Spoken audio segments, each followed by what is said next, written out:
That's the biggest thing, is just empowerment. Just get off of the begging line. Just be proud and just get our pride and our dignity back, because as a child, we're taught how to go and beg for a job. Our parents, they literally taught us how to make sure you pull your pants up. Me, I'm 6'7", so I'm a bigger man. I was always taught how to not be threatening or intimidate people when I go into different interviews or different scenarios. And so we're literally taught how to condition ourselves, condition our speech, everything, in order to go and beg these people for a job, because we know when we walk in the door, I have to tear down 10 stereotypes before I get past hello. So we need to eliminate that. You know, and we need to eliminate that, and the way that we do that is employing ourselves and employing our brothers and sisters.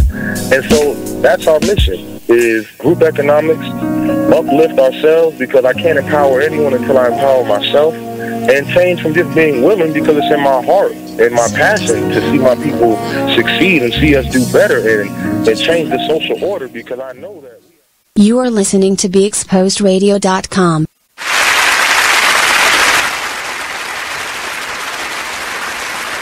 Black Body Man Radio Show with your boy, Brother Mike. I'll be your host today. And as usual, I'm here with the lovely Miss Janice, my co-host. How you doing today, Miss Janice? Very good, very good. What about you?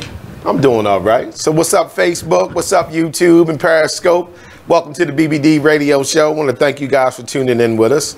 Let's go ahead and send out some invites. Let's do See that. if we can get some audience members tuning in with us today. We're going to send out some invites to y'all. Okay, while we doing that, how was your weekend? My weekend was pretty cool. Actually, went down to the Horseshoe on a solo mission. I was down at the Horseshoe Casino hanging out by myself, you know, just getting to know me a little bit. Awesome. It was pretty cool, though. I didn't gamble. I was just down there hanging out. Horseshoe's just a good spot you can chill at, you know, like every time I invite somebody, like, come on, let's go to the Horseshoe. They like, oh, I don't gamble. I'm like, evidently, you've never been to the Horseshoe Casino before. That's true. You ain't true. got to gamble. So, yeah, so that was pretty cool. I was digging the scene with my gangster lean, you know. How about you? Productive. Productive? Very. Nice. That sounds like you might have made some money.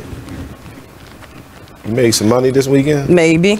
Oh, shucks. Maybe not. So I know who to holler at when I need that loan. The lovely Miss Janice. All right, so we're going to send out some invites, everybody, so we can include you in on today's discussion.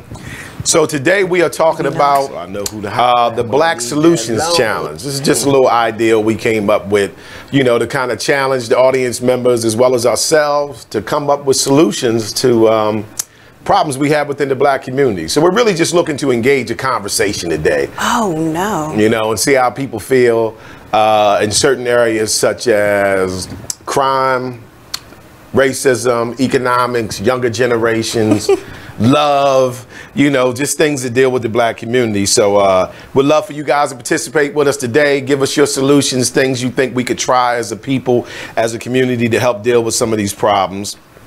So that's kind of what today's discussion is going to be with. As you can see, we're missing one of our team members today. Shout out to Miss Samantha Glam by Sam Dennis. She wasn't able to be with us. Maybe we'll get lucky and maybe she'll, you know, finish up her business and be able to drop in on us. So yeah, so we're going to talk about the Black Solutions Challenge. This is a challenge that we're issuing from the BBD Radio Show. So we're coming up with solutions today, huh? Yeah, we're going to, you know, we're going to go over a few.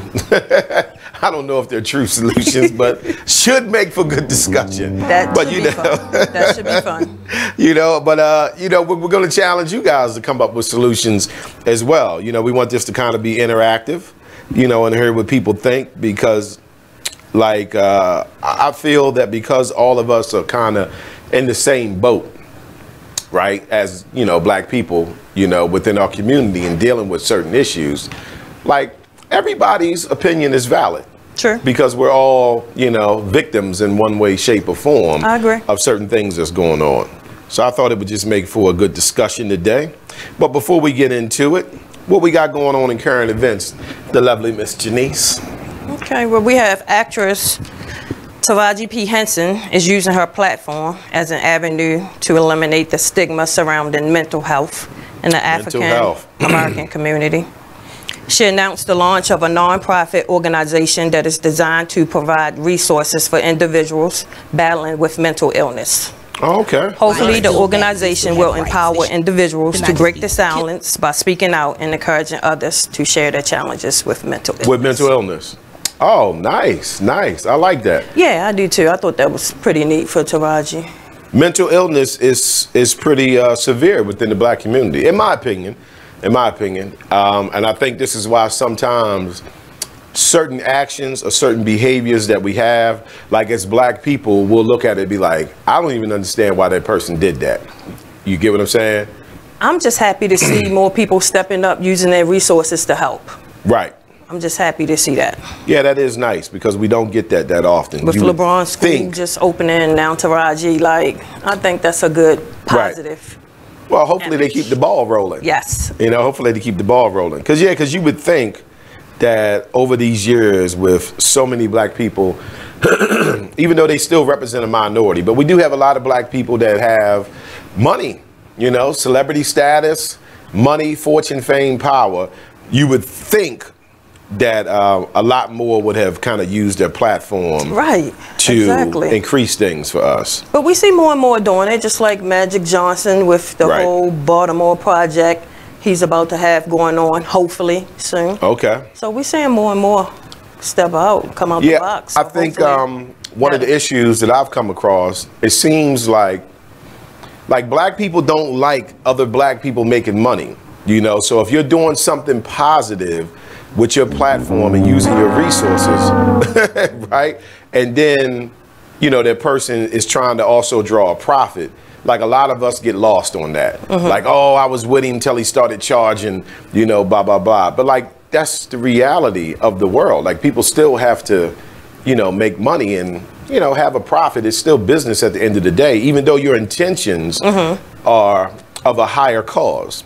Right. But somebody's got to pay for this, right? That's true. And I'm just glad to see them give back, you know, to some of the communities, because you have to remember it is the community, you know, money that's still helping them a lot as well, too. Sure.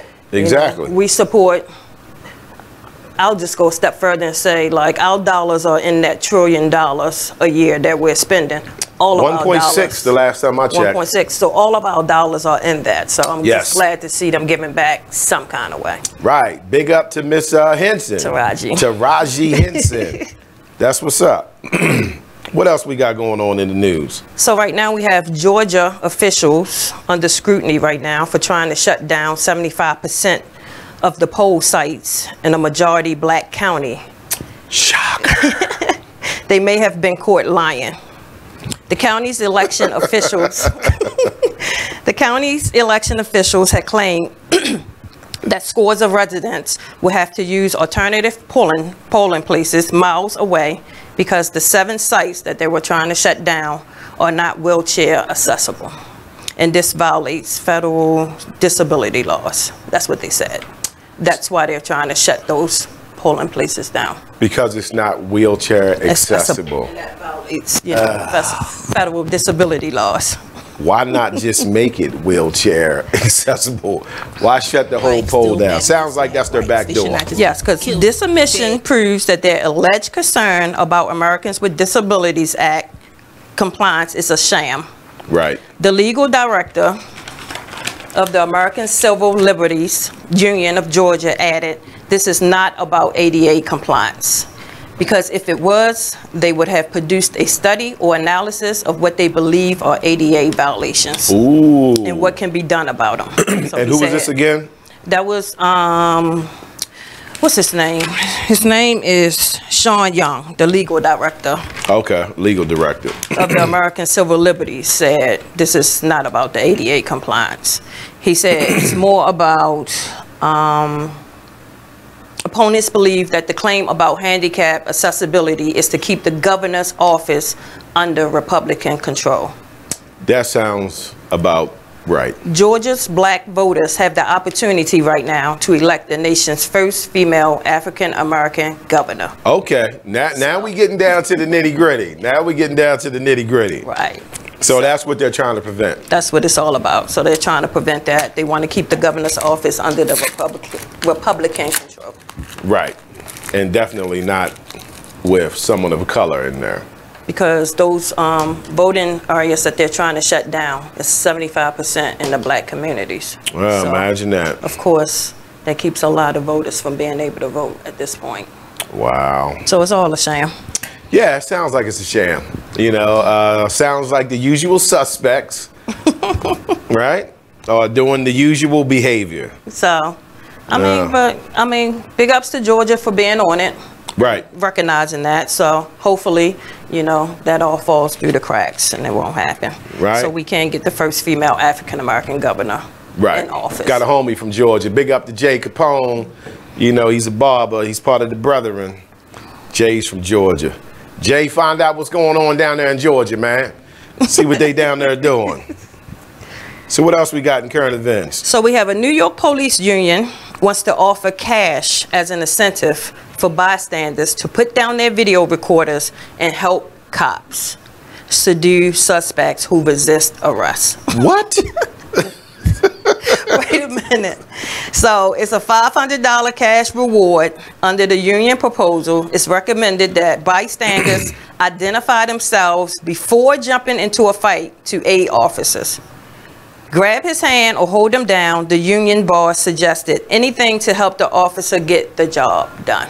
So it's a $500 cash reward being offered, you know, for bystanders to put down To help the cameras, police. stop recording, put down the cameras, and help them to Subdue a suspect. that's resisting arrest. Help the police arrest somebody. Yes. This the police, right? You have to identify yourself first before jumping in. So before you get in, if you're standing there, you have to be like, you know, I'm Brother Mike from BBD Radio. And I'm here to help you arrest this guy. No. So It's not happening. what in the world? Marvin Jackson, what's up, cuzzo? What's going on? Yeah, but what is that about? Well, every time I've ever seen someone assisting the police arrest someone, it's usually not black people.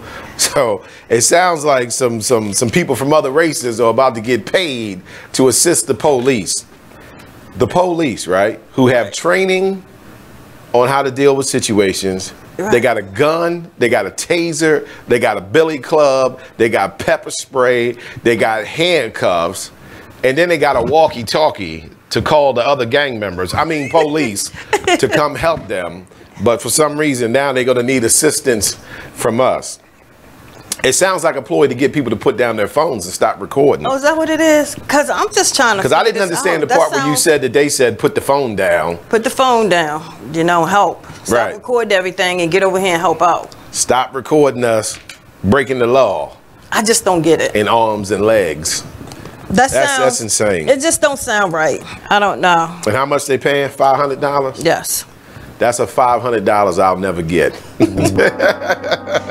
It's just more I'll red. never get that 500. It's gonna That's insane. Yeah, it's Like, going to come be on, more really? red tape with that. Because normally protocol, normally you can actually get in trouble for getting involved when the police are dealing with a situation and trying to apprehend someone. Like, you can get in trouble if you get involved. Like, even when people do it, afterwards the police will kind of pull them to the side and say, hey, listen, we understand what you was trying to do, but don't do that. You could have got hurt. We could accidentally hurt you, blah, blah, blah. So now they're actually petitioning for people to get involved and help the police. Right. I'm Ricky Monzello. I'm an ex-felon, and I'm about to help them, arrest you. Oh, God. I don't Copy. get it. I'm a little bit lost and confused. But Right. And after you get done helping, they're going to be like, no, let me see some ID. And who are you again? Let's stand over there for a second. We want to speak with you. I just want to know, how do I collect my cash? That's crazy. Okay, well, hold that thought. We're going to take our first commercial break. Stay with us, Black Body Man Radio. We are talking Black Solutions Challenge today. So I want to hear from you guys and want to hear what your solutions are. Stay with us. That is too funny. From It Is What It Is radio show. Corey he was chilling. He was doing his thing. You feel me? Love y'all family. You know what I'm saying? And for him to be taken away from you, snatched away from you, just like that. You feel me? It's like damn. Another good one gone. You know what I'm saying? Like, why you taking the good? You know what I'm saying? You always end up asking why. And again, it's a lesson that it's a test of faith. You feel me? Gonna take you through these tests. You feel me? You're gonna go through these little phases in life, yo. You know what I'm saying? And at the end of the day, you just gotta recognize that one, it's the adversary trying to knock you off your pivot, and then it's God trying to teach you something. You feel me? Right. Anything that you go through, you gonna get through. It's called going through. You feel me? That's why it's called going through. You going through something. Right. You feel me? Because after you go through it, you get through it. You look back on it like, damn, I got that. You feel what I'm saying? For this and more, be sure to tune into BeExposedRadio.com every Friday from 9 o'clock to 11 o'clock p.m. to listen to more of It Is What It Is radio show. We're rewarding you for something you already do, listening to us. It's Radio Loyalty, and it's an easy way for you to get free stuff. All you do is sign up. Go ahead and click the banner now. You'll earn points as you listen. Points you can trade in for great products and services in the Radio Loyalty store. You can earn even more points when you share your favorite station with friends on Facebook and Twitter. Radio Loyalty. It's free to sign up, so click the banner to join now. Check out what you missed on the Be Inspired radio show. 3 years doing anything, especially when you're like a fish out of water when you start something and doing something like radio or media or you know, anything like this. It's congratulations. Thank you, babe. Thank you. That's not easy to do. Appreciate it. Yes. It's been quite a journey, I would say, and it's been like the butterfly effect. Mm-hmm. You know, we started out in this cocoon, if you will, with the show, and then just blossomed in 3 years. And yes, definitely went through some transitions, still going through some transitions right now. But in the end, I just feel like it was so worth it. Yeah, you've grown a lot. Yeah. Yeah, didn't it started out well, but like seeing you blossom as the radio host and seeing you blossom as the the public speaker, the author, you've gone through a lot of changes. Right. Since you've been here, like in the last 3 years. Yeah. So, yeah, it's been a metamorphosis. Yeah, that's the word I was trying. I was like, it's not metaphor. It's metaphor. Okay, got you. When you're changing and transitioning. Yeah. Tune in to Be Inspired Radio, Wednesdays 7 to 9, only on BeExposedRadio.com. The Artist Exchange Radio Show every Friday, 7 p.m. to 9 p.m., every Saturday, 12 p.m. to 2 p.m. Real artist, real talk, real live on BeExposedRadio.com. I was meeting with a friend yesterday, and I've gotten to the point where don't ask me a question because the truth is going to come out.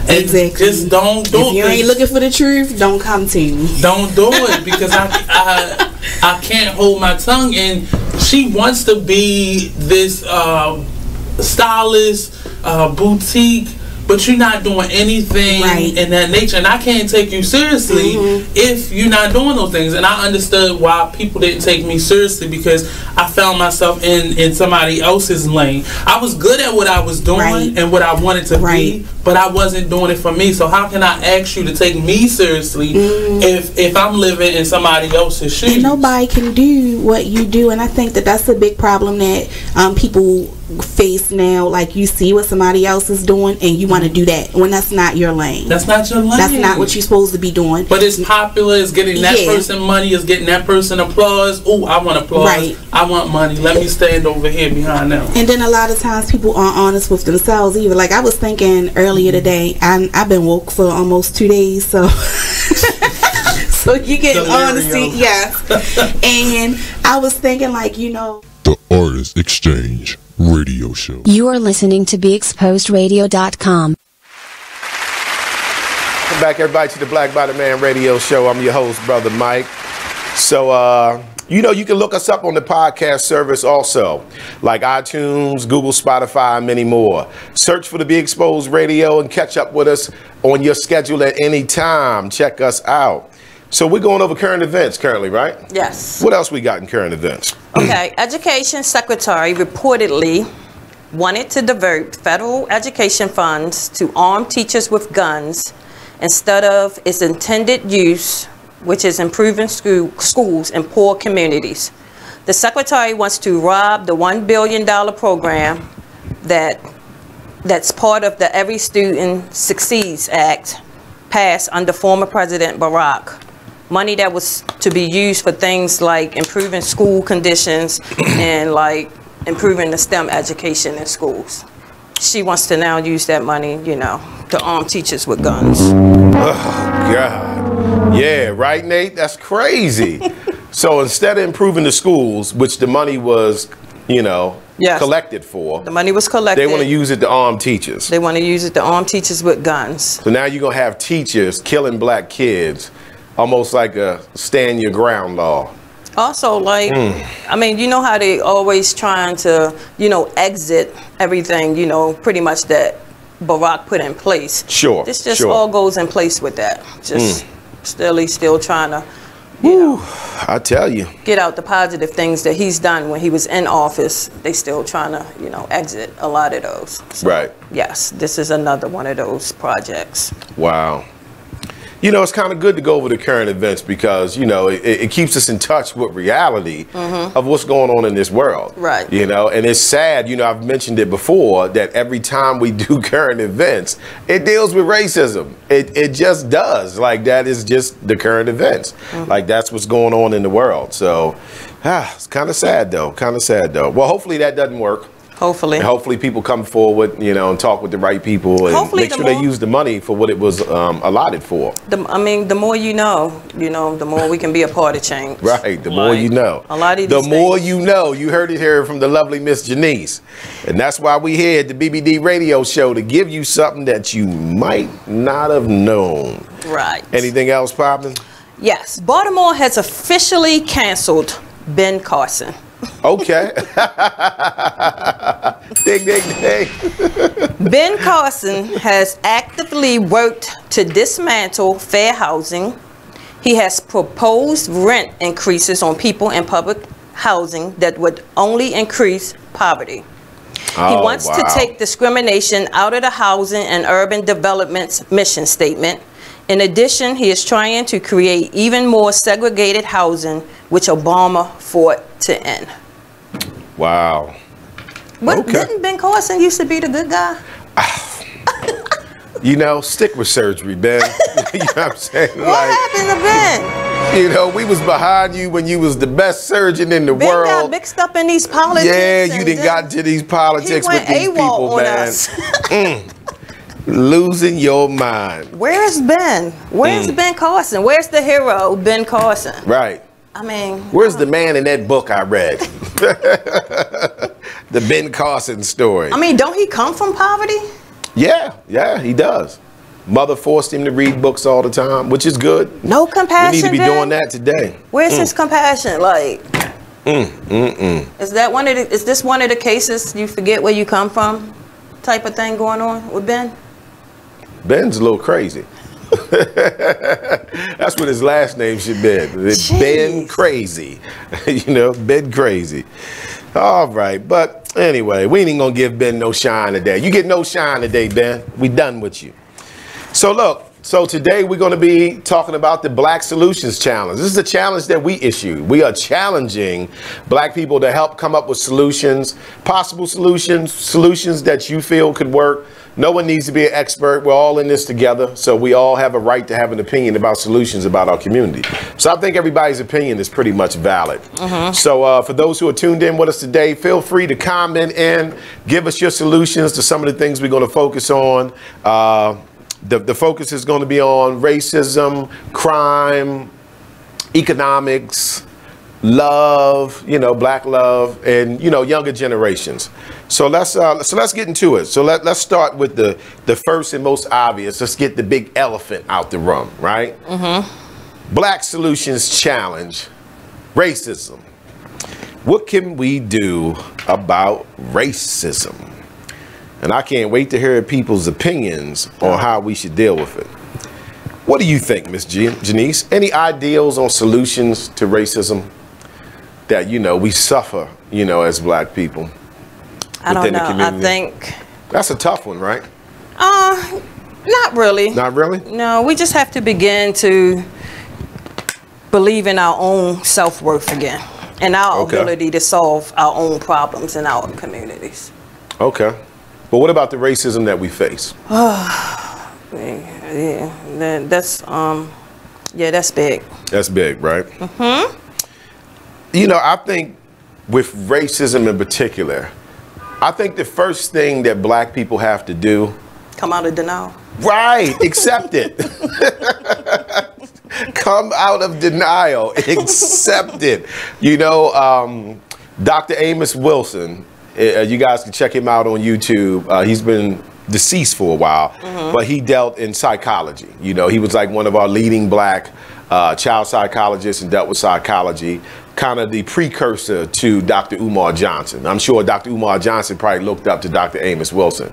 But one of the things that I remember I learned from him was that he said it's a psychological error in judgment when black people look at racism as a community of people, right? And it's being committed against them by white people as a community of people. But we don't like to face it because of our personal relationships with white people.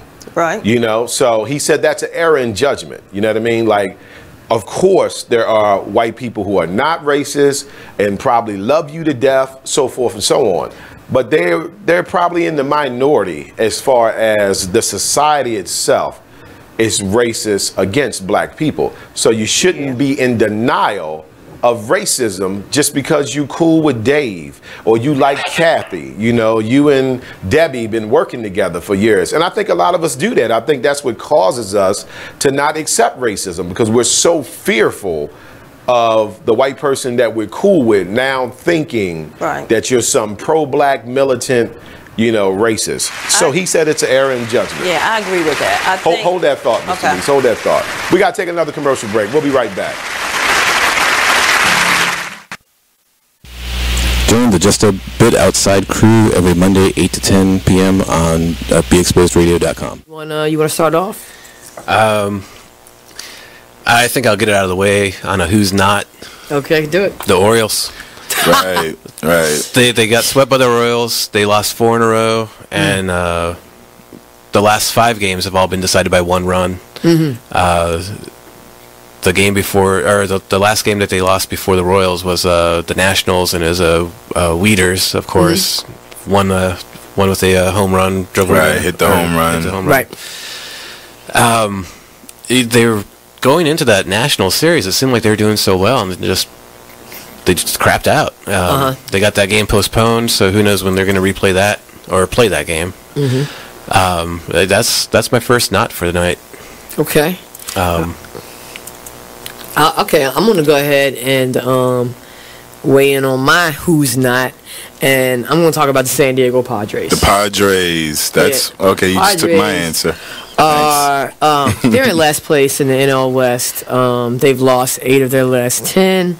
Their run differential is a negative 65, which is just horrible. So when you have well, let me just talk about run differential a little bit. It's kind of like the how much like you're winning or losing your games by, pretty much. Yeah.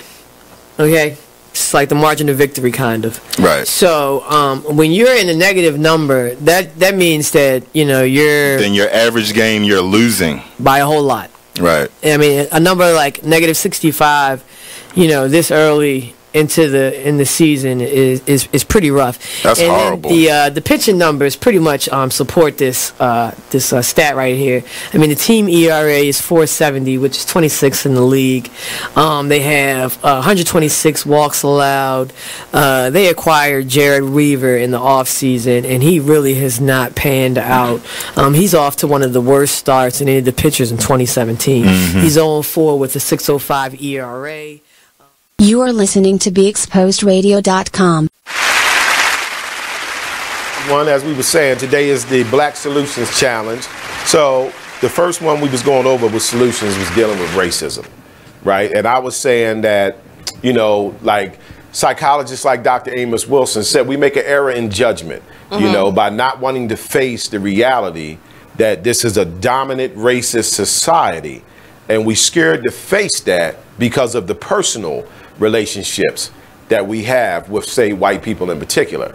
So because I'm cool with Dave, I'm cool with Carl, I'm cool with Kathy, You know, I don't want to face the reality of what their people do to our people. Right. And that's an error in judgment. And I agree with that. It's error in judgment, because if Carl, Kathy, or Dave is upset at me for being upset about what their people have done and are continue to do to our people, then that person really might not be my friend. And they might be a little racist also. Because I know if I was a white person, I would face the reality of what black people deal with. Even though as a white person, I know I'm not that way, Right. but I'm not going to deny that black person their feelings because of what they go through with dealing with other white people, which happens to be the majority. So what's the solution to racism? My first take on it is, first of all, accept it. Well, that's kind of hard. I mean, it's kind of hard to accept it. It's kind of hard to come out of denial about it because of what you said. Mm-hmm. Everybody want to stick to the it's so it's hush not hush. everybody. Right, right. We know it's not everybody. We know it's not But everybody. everybody tends to keep coming back to that. Right. It's not everybody. So that right there keeps you from coming out of denial. And then just the fact that we depend on them for so much of our necessities in life. It's kind of hard to accept that, you know, racism too, because like we depend on other races so much for True. necessities in our life. True. So that's another. It's hard to come out of denial about it. We definitely are in denial. I'll read a comment here. So this is from our manager, Nate. Nate says, before we deal with how other races are treating us well, we have to deal with the internal racist behavior we have within ourselves. Well, I definitely agree, Nate, that we have some internal issues within ourselves.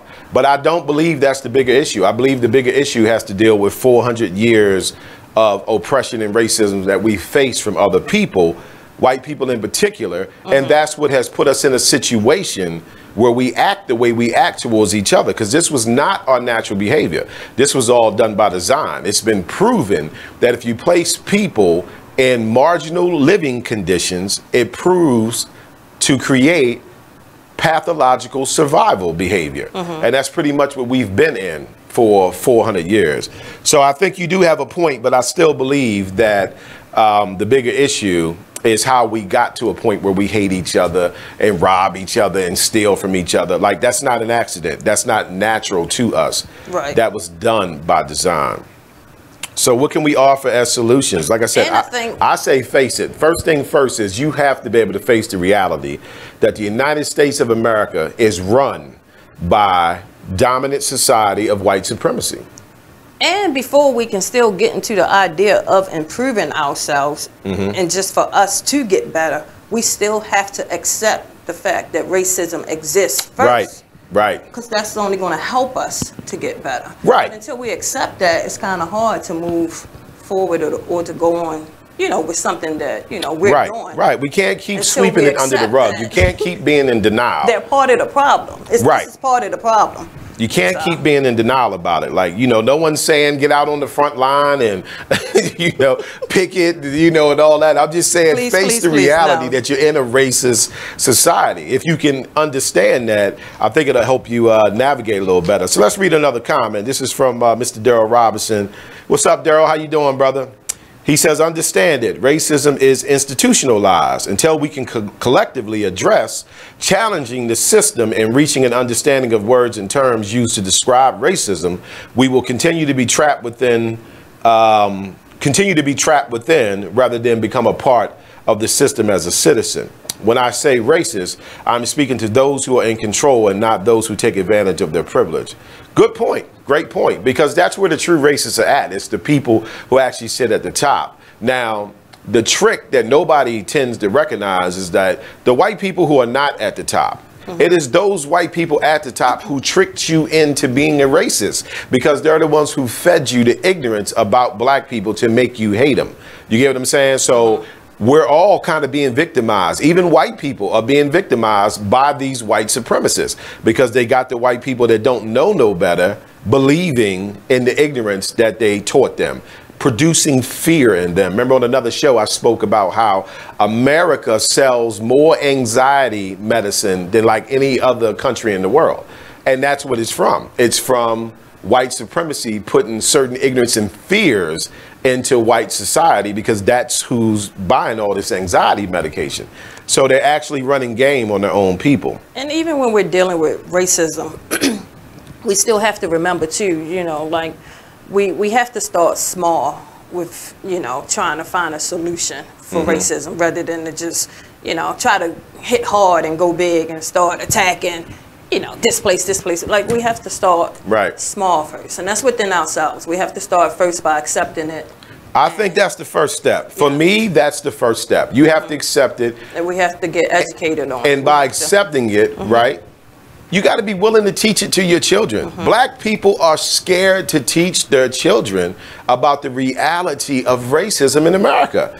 And I just think we're doing our children an injustice by doing that, because then they go out in the real world and they get hit with all this racism, and then they have no coping skills for it, because we as the parents, we kept that on the hush hush. Like, we didn't tell them, you know, the reality of what could actually happen. Not only did we keep it on the hush hush, you know, we make an excuse for racism every day too. Like, we excusing racism, we excuses all that behavior by keep coming up with things that we think justifies it, you know, like, you know, blaming ourselves for it some kind of way, or just, you know what I'm saying? Yeah, I do. Like, I we do. excuse racism. And that goes back to, we have to get out of that as well. What Dr. Amos Wilson said, it's an error in judgment. That's just, we excuse it when we say, oh, but it's not all of them. Like, we excuse racism a whole lot. True. And that's why it's hard for us to have these discussions with our children about it. Because, you know, instead of just coming out and, you know, explaining it to them and giving them the raw truth, like, we sugarcoat it, we cover it up the best way we can. We do defend it, because if you start speaking on racism, black people will step forward and say, oh, it's not all of them. Yeah, so it's coming out of that denial. So that goes back to that denial again. So it's not easy as, you know, people think it is to come out of that denial. We still have resistance. Right. Yeah, we do. So, because that statement of it's not all of them, like, it's such a senseless statement to me. Because, like, no shit. You know what I'm saying? Like, we know it's not all white people. We all know some great white people, you understand what I mean, who are not racist at all. But that still is not going to stop me from looking at the reality that it's probably more that are that aren't. And again, it goes back to what I was saying previous, that they too are being victimized. Like, as a white person growing up in America, you are being taught to be a racist. You get what I'm saying? Like, this is not something they're just born with. No. This country, you know, teaches that. And the parents teach it to their kids, so forth and so on. And then here we are, the victims of it. And we want to justify it all the time. Oh, it's not all of them. Yeah, you know, like, okay, we know it's not all of them. And you have to remember too, like, racism to us, like, that's a bad word. Like, racism is a bad word. It's taboo. It's not even a good word. Like, we shouldn't even be using it. We're like, and we can be around certain people. We could be in certain groups. We could be around certain people. And, like, this discussion is just not going to come up. Like, we don't want to use this word out in public. Like, this is not a word you want to use in public. So we even have to get out of the idea of that, being afraid to even use the words. Sure, because it's just a discussion. Get into trying to find a solution. We have to find a solution first, like how we're going to use this word in public. Right. We got to stop being scared. You got to stop being scared to face racism. Stop being fearful that your white friends and co-workers are not going to like you anymore because you fight against racism. If they're not racist, they shouldn't have a problem with it. And they see as well as the rest of the world sees what black people deal with. So I want to read a quote. This is from Mr. Neely Fuller, right? He has a book called The United Independent Compensatory Code System Conduct. Yeah, that's a long title, right? Let me read that again. The United Independent Compensatory Code System Conduct. Okay, so Mr. Fuller's been around a long time. This man's like 80 years old. His book is great. It'll teach you a lot of good stuff, right? But he's known for this particular quote. So this is his quote. He says, if you do not understand racism, which is white supremacy, then everything else will only confuse you. And that's true, because that's what happens. Pretty much. And that's what he's getting at. If you're not going to take time to face that reality and develop an understanding of what it is, and that it's real, like everything else is going to confuse you. Everything else is going to confuse you.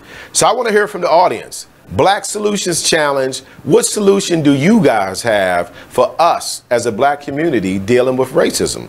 I want to hear what black people think. You know, because we cannot continue to not discuss the elephant in the room. You know, everybody wants to run from this. That's my solution. I feel like we need to discuss it more. And Yes. I feel like, you know, And first accept it, right? our kids and folks should be educated on racism. We're definitely doing our children an injustice by not telling them about racism, but not making them understand that when you get pulled over by the police, there is a good chance that you might be dealing with a racist cop, right? So if your child doesn't have that understanding, there's a higher chance they're not going to have a proper understanding of how their behavior should be when the police pulls them over. And that's very true. I was talking to a younger person just a couple days ago, and we just happened to get in a conversation about if you was pulled over, like, what would you do? And the things that she told me that she would do, to me, in my opinion, I felt like you'd be dead. You're going to get killed by doing that. Okay, so this was a young black woman? Mm-hmm. So the things that she said as how her behavior would be made you feel as a parent that's going to get you popped, mopped, and dropped. Yes, and that was the first, and that was the first thing, you know, I shared with her. Right. You know, whether she listened or not, I still shared it. Well, I So congratulate you on that. It's just, you know, proof that our kids are just still not being educated Right. on racism. They just don't have a clue. Like they still believe that they have equal rights. Right. And you know, something interesting is that the fact that we are reluctant to face racism and discuss racism, right, is proof of racism. Because who put that in your frame of mind where you are being victimized by something, but at the same time fearful to discuss it? I think some people are just fearful to discuss it because, I don't know, they feel like, I guess they're going to be labeled as being a racist. Yes, if they are say- fearful of that. If they say the word racism. Right. And let me tell you what that's from. Because racist white society will label you as a racist if you speak on racism. You get what I'm saying? So as a black person, if you start speaking out against racism, the white racists call you a racist. Now you talk about a Jedi mind trick, like, come on, bro. You know what I mean? Like, I'm a racist because I'm speaking about the racism you issue to me and my people? Yes. That's insanity.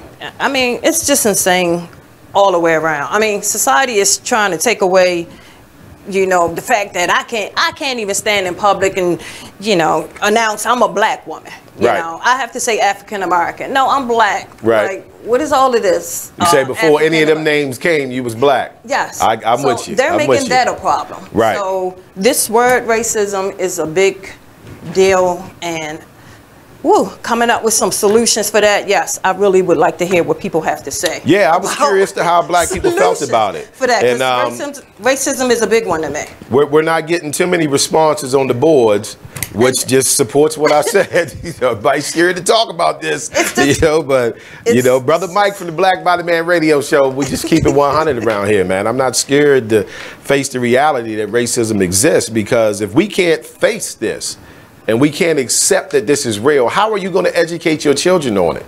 You get what I'm saying? Like, we could be saving our children from a lot of grief all the way up to murder if they understood the reality of the American society. I mean, it's really the world, but for the sake of conversation, I'm going to say the American society, you know, and we're not educating them on it. And, you know, like, we're scared to educate them on it. And I mean, pretty much still, and it's not our fault, you know, that we even feel this way. Like, we've been taught. Yeah, it's definitely psychological warfare that's been taken out against us. We have that mentality now, and it's just in us. And right, you know, when you hear this now, you just kind of want to just brush it off and hope it go away. Like, right. you kinda Sweep it under the rug. Yeah, you know, we good for that. You just kind of sweep want it under the rug. like, We don't want to talk about this. Like, let's move on to the next one for the day. Like, Right. let's come off the racism one and let's go to number 2 now. Like, Right, you right. kind of get into, you know, that mood when you hear this. So I always found it interesting. It's just something people don't want to talk about, and that's why you're not educated enough on it. It's just because we don't want to talk about it. I find it interesting that black people label the black person who's willing to discuss the reality of our situation as the bad guy. You know, if you're black and you talk about racism and what dominant society does to us, white people in particular, black people label you as the bad guy. You know, like we are really on some real Jedi mind trick type stuff. Like, so I'm the bad guy because I'm discussing the reality. That's insane. That's so funny because, like, even as you mentioned that, the only thing popped into my head is like, you know, every time if like I'm in a group, we're starting to discuss it. There's always somebody in that group that'll be like, you know, all lives matter. Like, where did this come from? Right. Well, see, that's a tactic. What is going on? Yeah, that's a tactic. It's just. That's a tactic. It's to try to take the focus off the reality of what you're dealing with. Yeah. You know. It's just. I think I'm disturbed to see that we are at a day and age where, in my opinion, black people are more comfortable at watching the actual victimization. So rather it's a police killing somebody or a black person being kicked out of Starbucks, you know, we are more comfortable with the actual actions than we are with discussing the racism itself. That's true. You get what I'm saying? So nobody wants to talk about racism, and what we all deal with is black people. Right. But then we all sit and watch black people get killed on Facebook, black people getting all these situations where, you know, the system and white people in particular are being racist towards us, but nobody wants to say nothing. Right. So I'm saying that's a little sick. That's a little sick that we've become more comfortable with watching a black child getting killed by a white officer for no reason at all than we are with actually talking about it. That's a sickness. You know, something's not right there. Something's not right. I would, you know, I would probably find a balance if it was like, well, we don't like talking about it and we also don't like seeing it, you know, but that's not true because we all watch it. We all check it out. But then if you say, well, let's have a discussion about the police who just killed the young man, then it's like, hands off, right? It's taboo. So I'm a little disturbed with that, man, because I think that's a part of the problem, not being willing to discuss the reality of what we face every day that we walk out of our doors. So for me, the first step would be you have to accept it for what it is. And like Mr. Fuller said, if you don't understand white supremacy, which is racism, okay, see, that's the other thing. We have a confusion about what racism is. Racism is white supremacy. You can try to put it into other categories all you want, but if you do the research and find out what racism is, it's white supremacy. I'm going to have to change my first step. I'm going to have to change my first step with coming out of denial first. I'm going to have to change mine to get comfortable with using the word racism first. Just try to get some type of comfort for that. I'm very comfortable with it. Try being able to use the word racism. Yeah. They got us shook.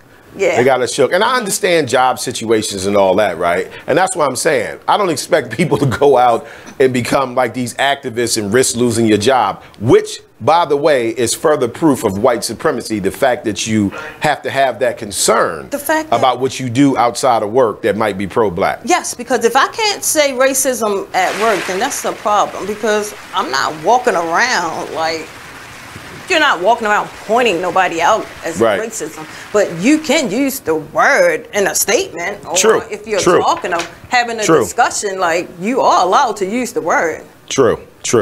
All right, let's take a break. We'll be back. Stay with us. We're talking Black Solutions Challenge today.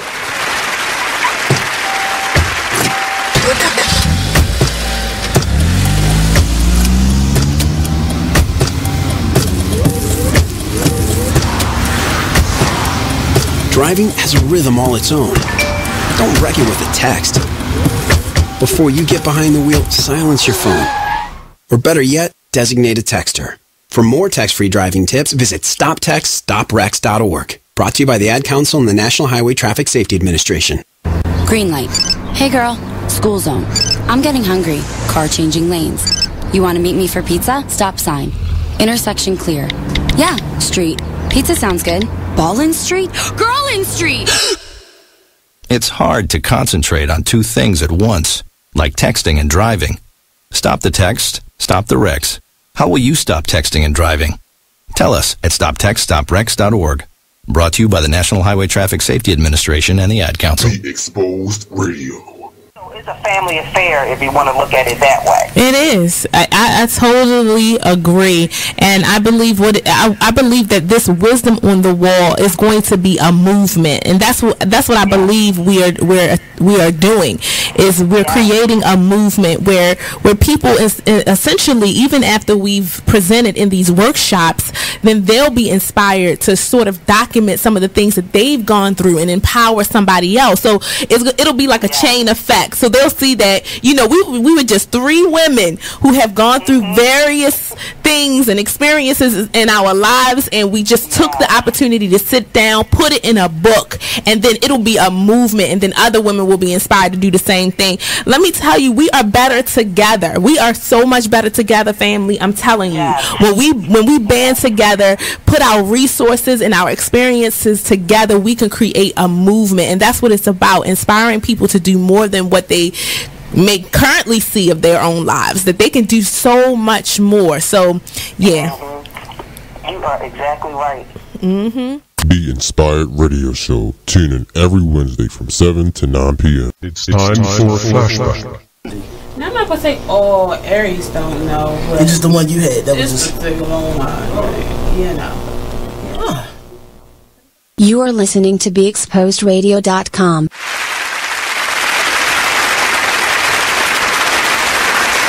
So first, we discussed the solutions for racism, right? So we're going to move on for that, but I do want to put this out here because I'm just curious to how people feel. Should we have discussions of racism with white people? Should we? I'm interested to see how the audience feels. Should we have discussions of racism with white people? No. I don't think we should either. And you want to know why? Because haven't we been already? I believe we have for 400 years. So that's just my answer. Okay, Nate says yes. Tell me why, Nate. Tell me why you think we should. I don't think we should unless, to me, this is just my opinion, right? First of all, you're a part of the problem. Even though you may not personally be doing anything, but it's your team. And I think you can't have a proper perspective of what we deal with, you know, because your perception is always going to be downing, you know, downplaying what we actually go through. Yes, and I believe that perception too is always going to be some kind of way leading us to believe that some kind of way it's our fault, like we need to get ourselves right first, or we're not where we should be first for this to be fixed or something. So that's why I don't believe we should have discussions about it with them. I feel like we're in this still, I feel like we're still sinking in this hole because we have been having discussions. So Sean Thompson says, hell yeah, I do. Daryl Robinson says yes, but break down the understanding. Nate says, where do we find the solutions? I think we find the solutions within ourselves. It's been proven 400 years. White people are not providing us with a solution to a problem that they give us. That makes no sense at all. That's like, to me, talking to white people about racism is like talking to a lion about why do you keep killing the deers? Like, why do you keep eating the deers? Like, what do you really expect the lion to say? Even if he's not killing a bunch of the deers, but he knows it's a part of their nature. I don't think it gets you anywhere. I think we've been trying that for 400 years. Yes, and even by talking to them, I believe that's still, in a way, trying to get them to find solutions for our problems. We have to go back to self-reliance. We have to find solutions to our problems ourselves. Exactly. So, yes. The people who are giving you these problems are not going to give you the solution. I think trying to have discussions of racism with white people is you hoping that they're somehow going to fix it. Right. And they're not. They're not going to. They've never fixed it. You know what I mean? It haven't been fixed as of yet. No. And that's because we're not having these discussions amongst ourselves. Right. It's our communities. These are our problems. We would know how to fix them best before anybody else would we would know how to fix it. Exactly. They gave us the problems. Yes. How I'm going to come to you and discuss the problems that you gave me. And see, that was what Malcolm X said. Malcolm X was known for his quote where he said, you have to put white people out of your meetings.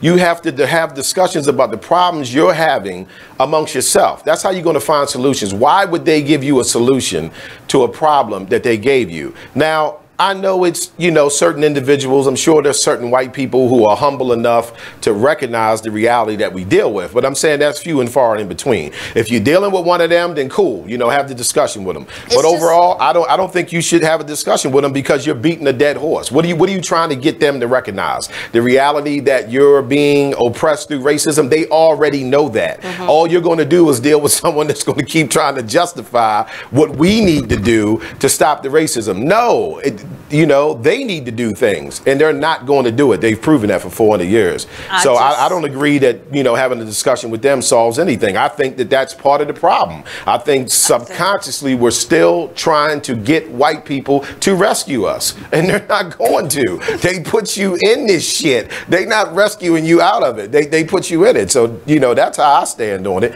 I think that's the problem, that we think we need to talk to white people about racism. No, we don't. No, we don't. Yeah. But go ahead. I'm sorry. I'm just going with no. Because I'm going with a no on that. I just know we've been discussing it with them since, we've been discussing it with them since I've been here on this earth. So I'm sure it goes back further than that. So what is the benefit to continue to have them in the discussions with this? Mr. Robinson says when they understand it is not them personally, they often agree to the facts. I think many of them understand it's not them personally, right? They do understand that. Yes. But they also understand, even though it's not them personally, if they go hard at trying to side with you, their own people are going to blackball them. See, this is why the good white people are not willing to step forward and help you. It ain't because they don't want to. They see what you're up against. They see that it's wrong. But they also know that you, as a black person, are not worth the backlash that they're going to receive when they come forward trying to help you, and the rest of the white people see how they getting down. They have a name for those type of white people, you know? So I get what you're saying, but I don't think that's where it lies at, because if that was the solution, we wouldn't be having this problem. We've been talking to white people about racism for 400 years. But stay with us. We'll be back. Black by the Man Radio Show. Hi, I'm LeVar Burton, and I'm proud to be a book person. How do I choose a book? Sometimes it's the cover, sometimes it's the title. I guess I'm pretty visual. If a book's really impressing me and the writing is really good, I will peek and see what the last paragraph is, because the endings of books should rock you. I am a book person, and if you're a book person too, read to a child and spark a lifetime of ambition. Join me at bookpeopleunite.org, because reading is fundamental. A public service announcement brought to you by Reading is Fundamental, Library of Congress, and the Ad Council.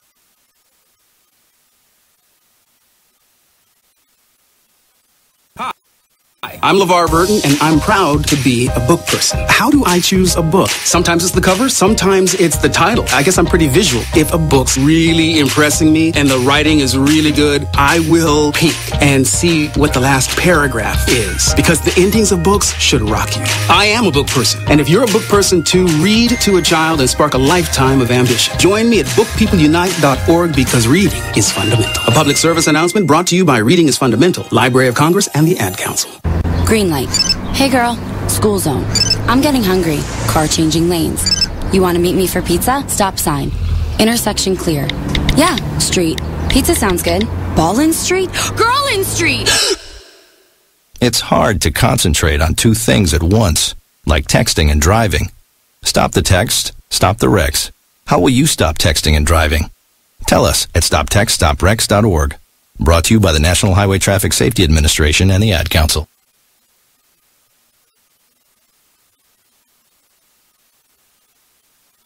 You are listening to BeExposedRadio.com. You are now listening to Just a Bit Outside, the sports radio show at BeExposedRadio.com. Come join us every Monday night from 8 to 10 p.m. on YouTube, Facebook, or BeExposedRadio.com. So we had a lot of things going on. You are listening to BeExposedRadio.com. Welcome back, everybody. So we was talking Black Solutions Challenge, and we went over racism. So we agree to disagree, you know, but I love the input. I want to thank everybody who participated in that and gave their comments, because I know this is kind of a taboo subject, and a lot of black people are very fearful to even speak on it. So big up to those who participated and commented. We thank you for the comments. That keeps the discussion going. But that is such a good question, right? You know what I mean? Should we involve them in our discussions of racism? We could probably do a whole show on that. Yeah, it was a great But we got some other topics here we got to deal with, so we're going to keep it moving. All right. So next with the Black Solutions Challenge, economics. Economics. So right off the bat, support more black businesses, right? I mean, economically, right? That's a challenge that we could take on. We could support black businesses. I don't think that we have a proper understanding of how important it is to support black businesses, you know? Because we're very judgmental, you know what I mean, when it comes to other black businesses. And don't get me wrong, I believe it's a lot of black businesses out here that are not conducting business the way they should. But if we really had our heads screwed on right, even in those situations, you would still try to support until they basically forced your hand. Or better yet, you know, get them in touch with someone who can educate them a little bit more. So you can say, listen, man, I like coming here. You know, your business, the service isn't great. Y'all could do so much better. Here's some ideals on things that you might want to work on, so forth and so on. But we tend to throw the towel in very easily. I think we need a lot of help with this one. I think we need some help from our black entrepreneurs with this one. I think we need more black entrepreneurs to start coming and building more in our communities. But here's the thing, though. I'll play the devil's advocate here. They don't do that because their view is black people are not going to support them. They're going to support white people. They're going to support Asian people. They're going to support Arabs. They are not going to support a black business. Well, I'm speaking of the ones who have bigger pockets. Say like with the whole like Magic Johnson thing right now that he's trying to, you know, come to Baltimore with his new projects with the movie theaters and start revitalizing some homes here and things of that nature. Putting it in our communities. I think we need, you know, more black entrepreneurs to start that could definitely help. Start rebuilding. Because, you know, a lot of black entrepreneurs feel that the only way that they can really get something in the community and have black people support it is for the black people not to know that they own it. See, and I think it also has to be kind of something big, like a movie theater, something where you know you can make a profit from. I understand what you're saying with the some of the other black entrepreneurs with their business in the neighborhoods as far as support. Right, you're absolutely right. You don't get enough. You don't get enough of support from black people to do that. Right. But I'm speaking of the ones with bigger resources. Right. Like something like with what LeBron just did when he put his school, and something with like Taraji just did, and something with like Magic trying to do, something like that to help us get started. Maybe once our communities start rebuilding, then, you know, those smaller black-owned businesses maybe can start setting up shop. You know. But what can we do? And be successful. You know, as normal black people who work for a living and only make X amount of dollars, I think the first thing is just try supporting more black businesses. Like, I challenge people in the audience to rack your brain right now and figure out when's the last time you supported a black business. First, it's a good question, right? Yeah, because I would like to send out a survey on that. First, when's the last time you supported a black business? I'll tell you an easy way you can support a black business.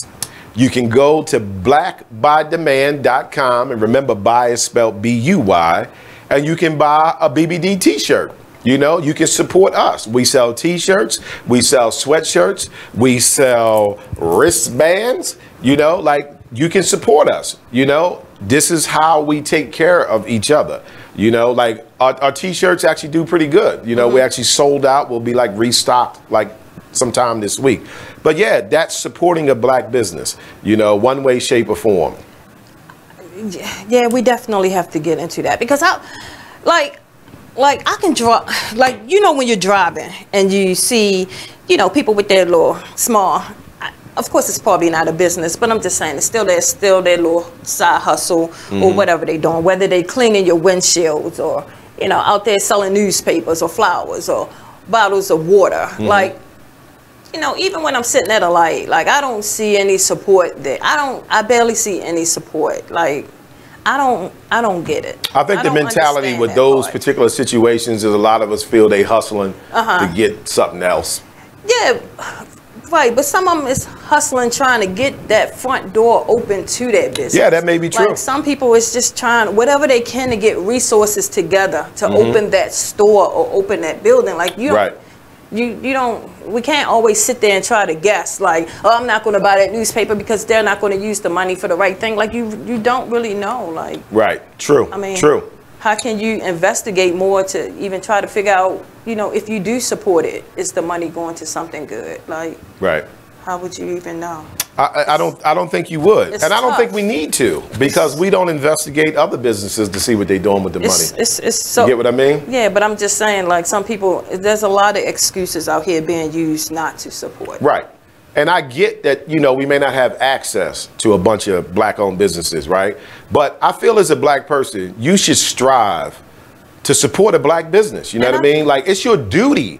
You know what I mean? This is your duty as a black person, because this is how we help each other. And stop being so concerned about those particular black people making more money than you. You don't have that concern when you deal with other businesses. You never spend money at the Asian beauty supply worried about how much money they making. You never spend money at the gas station or the liquor store worrying about how much money the Arabs are making. You never spend money on everything else worrying about how much white people are making. So stop when black people have a business, like we tend to start looking like, oh, he driving a Lexus, I ain't buying nothing from there no more. Like, we got to cut that out. But you don't think that could be like a little bit psychological, like with what you just said when you said, you know, we don't be concerned about when we have the Asians buying hair, like how much that person's making or how much, you know, the gas station person is making. You know, you don't think that can be a little bit like psychological, because you in your mind thinking like, well, I'll never make as much money as them anyway, so I don't care if I spend my money there. I believe it could be. I'll go in there and spend my money. But I believe it could be. You know, in a black-owned store, you know, that could be a whole nother total different thought. Like, well, this person is not, you know, I can always catch up to where this person is. This person will never make enough money, so. Yeah. You know, see, I think it goes back to what I mentioned on previous shows, that we have to get out of the mindset of seeing each other as competition. Another black person is not my competition, you know, but we've been trained to believe that we are. So dig it, right? So if we think each other is competition, that's why we're not going to support each other. So that's one of the main reasons. We still see each other as competition.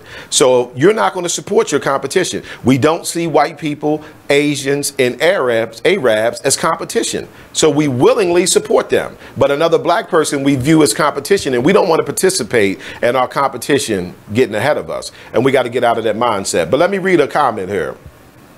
So this is Mr.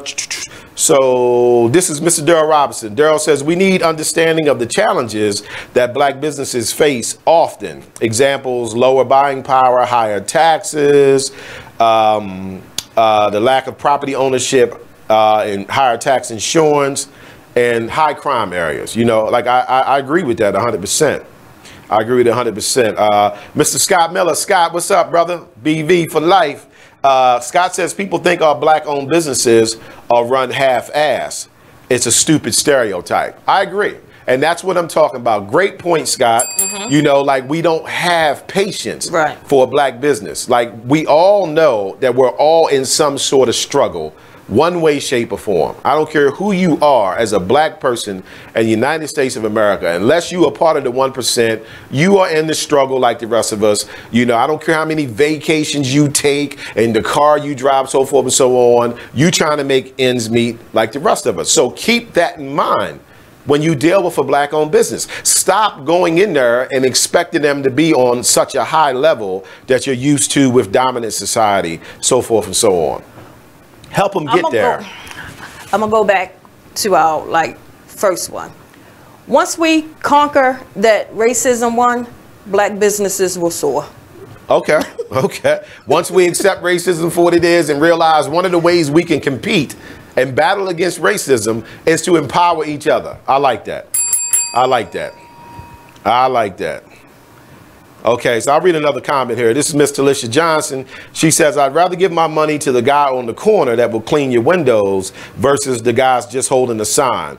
The guy cleaning the windows of your car is earning it. Very true. Yes. Very true. Right. Very true. Because a lot of people are just holding signs. Yes, and those are the guys that I'm speaking of when I'm talking about those ones on the corner, the ones that's cleaning your windows, the ones that has the flowers, the ones that's doing a service for you. Like I don't even see them get enough support. I think they should get more support.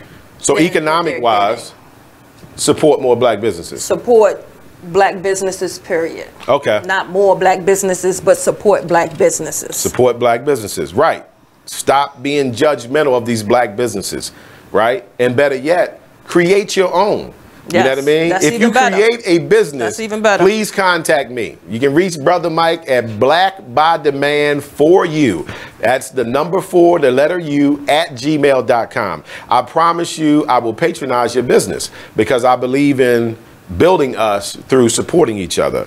And don't forget to go to blackbytheband.com, get you guys t-shirts so you can walk around and wear something that feel proud that was made by black people. The logo's for us, the name is for us, the products are for us. I'll give you another example, even with this black business. I was in the store the other day with my daughter. And a few black women walked in, and they just had their trash in their hand, and they asked the store owner, like, where's your trash can? And he was like, I don't have one. And they was like, you don't have a trash can in the store? And he was like, no. So, you know, as my daughter and myself exited, she looked at me and she was like, he knew he had a trash can in there. I was like, right. He did, but it's his store. It's his store. He can do whatever he wants. He probably collects money from black people all year long. All year long. And we can't even use his trash can. Can't even use his trash can. Your money is good, but you're not good enough to throw your trash in my can. Like, unless you coming in here buying something, maybe? Yeah. They was patronizing the store, so they went in there to buy something. I'd never go there again. So the only thing was good, still good enough, was your money. Right, like, you still was not able to use the trash can. Your money is good, but that's it. That's sad. And I was glad that she had an opportunity to see that, because the things that I explained to her off of that, you know, that was a great example. Just by what he did. Right. And just the fact that she knew there was a trash can in that store. And he purposely told them no. Right. Like, they need to understand. They need an understanding of that. And that's the reason why you should be supporting black business. Right, and it goes back to what we said about racism. We could have walked in that store easily and asked the black owner, where's your trash can? And he wouldn't have had no issue of pointing it out. Right. So that goes back to racism. That goes back to everything. Like, right. If you accept the reality of racism, you won't have an issue explaining that to your child. Because you're not scared to tell them they're being racist. You know, they're being racist. Scared to tell them? You have to tell them. You have to teach your child that. Like, they have to know that. Well, we don't. You know, all these black people sitting in the audience today can act like they do. I doubt it. They don't. So as she gets older and she is supporting these black businesses, she has an understanding of why she's supporting these black businesses. She has an understanding why. Right. It's not just because people are saying it, or we're here on the BBD radio show saying support it. Like, you need to really have an understanding of why you need to support black business. I'm glad you said that, because I'm about to give you 10 reasons why you should support black-owned businesses. And this was by the United Black American Progress Association. Reason number 1, the profits from our spending help the community where we live. That's your first reason. Reason number 2, we build for ourselves instead of helping other races to build where they get all the benefits. Number 3, it creates jobs for our people so we don't have to picket for them. Number 4, spending all your money with people who live out of your community is like building a house on sinking sand. Number 5, business profits leaving the community hurts the black churches, the children's future, the needy, the sick, the civic clubs, and keeps the whole black community in poverty. Number 6, black people can never solve their economic problems while sending all of their money out of the black community as fast as they earn it. Number 7, black people cannot succeed without the help from the black population. That's like such a big one for me. And not to hold you up or anything. Copy. Can any business succeed without the help from the No black business can population? succeed without black people. Okay, including us. Okay. So I'll do the other 3 real quick. Number 8. The race who does not build is always controlled by the race who does. Woo, let me ring the bell on that one. Let me read that one again for y'all.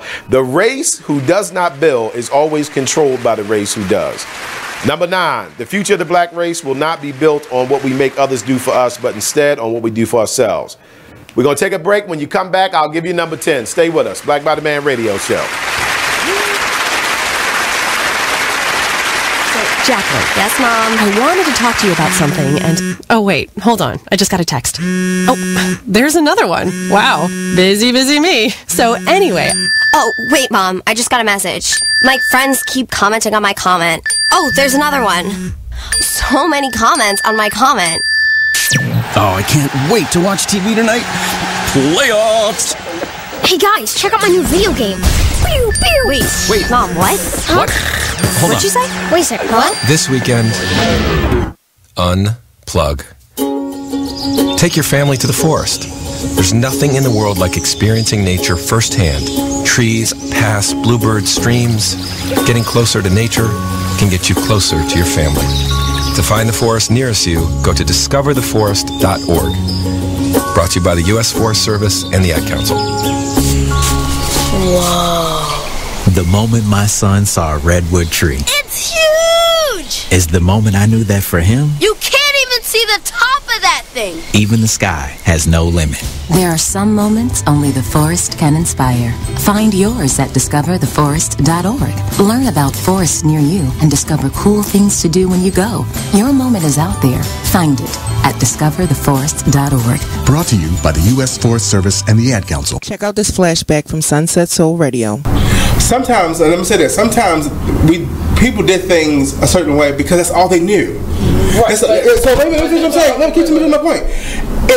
If the only thing they knew 40 years ago was to handle like this, that's what they did.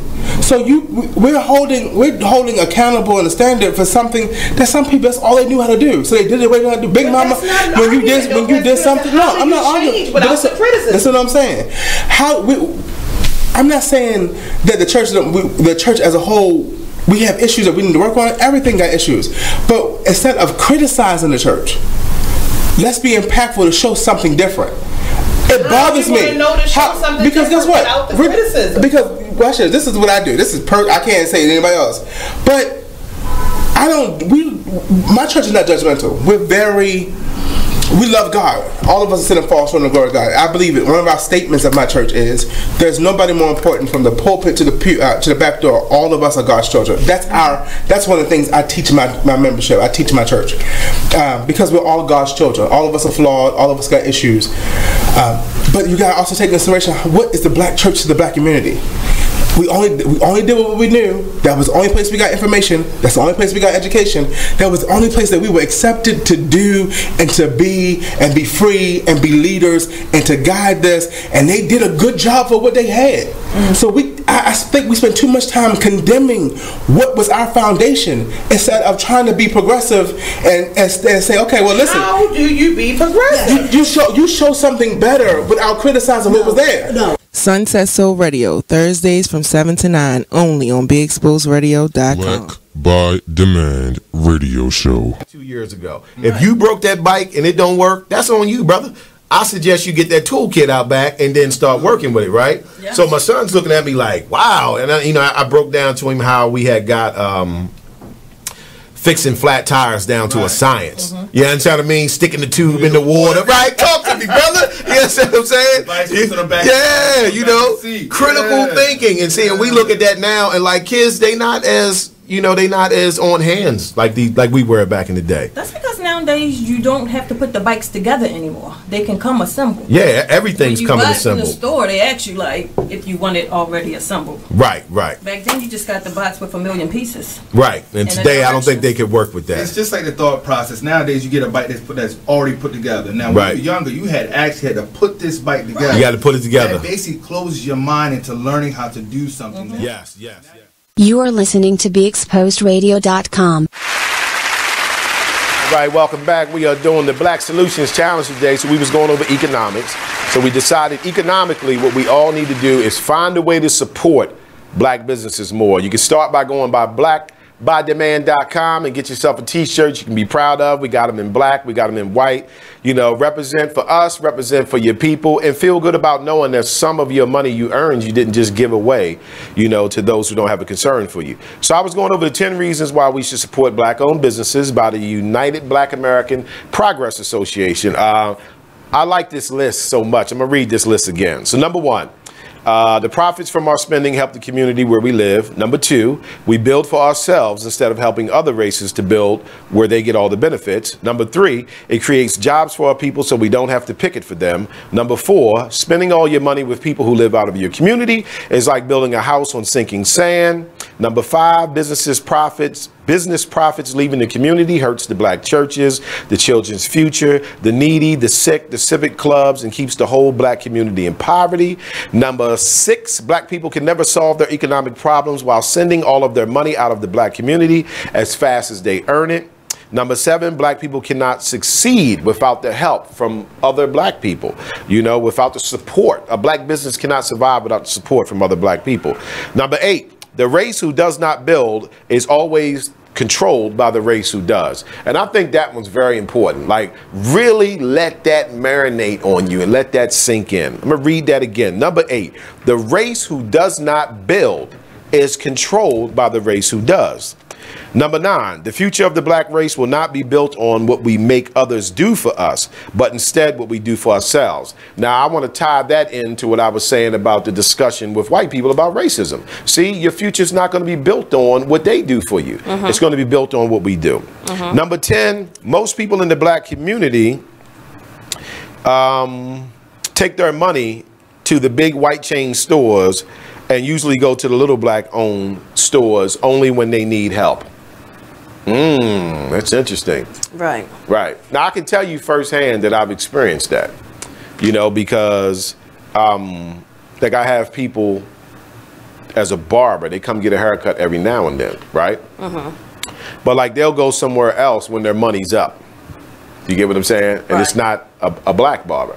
But then when their money's low, then they'll come to the black barbershop and then see if they can negotiate a deal. And that's pretty much what they're saying. Most people in the black community, take their money to the big white chain stores and usually only go to the black-owned businesses when they need help. So there's 10 reasons why you should support black businesses, and supporting black businesses can help build a community. Like, imagine if we all developed that understanding. Right. I want to go back to number 7. Number 7. I would like to talk about number 7. Okay. Black people cannot succeed without the help from the black population. Yes. And I want everybody to really understand that.